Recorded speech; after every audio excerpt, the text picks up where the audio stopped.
This is how to demonstrate the H18 photoelectric sensor by 6 Sensor Intelligence. This is specifically the HTB18, which is the background suppression variant within H18.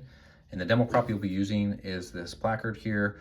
You're only going to be using the white side for it.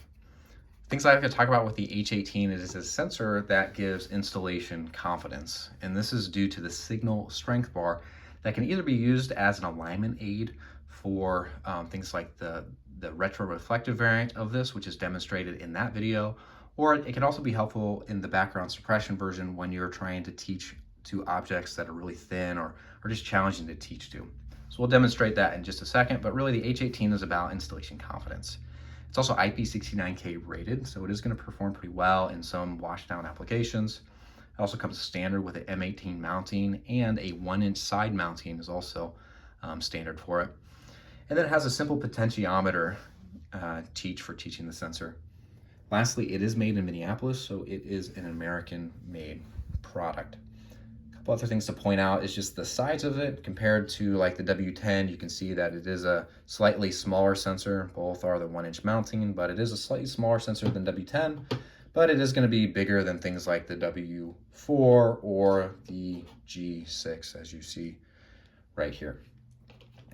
Okay, so one of the nice features about this that gives that installation confidence is that signal strength bar, and I'm just going to demonstrate this for you right here and make it a little easier.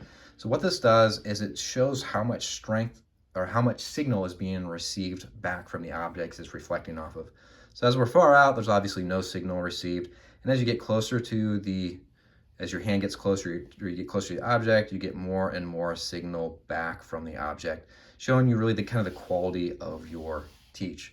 So with applications like this, we're going to see in a second, this can come in handy when it's a really challenging application where something's really, really thin. It's kind of hard to dial it in to just ignore the background. So what we're going to do now then is with this sensor, you're going to point this, you're going to mount it, and you want to point this one straight down. And for the H18, I think it's especially important to make sure that it's pointing straight down or maybe back a little ways. Make sure that it's not pointing up this way because it will struggle with the application if it is pointed up this way. Sensors optically just perform better if they're pointed straight down or backwards or inwards a little bit.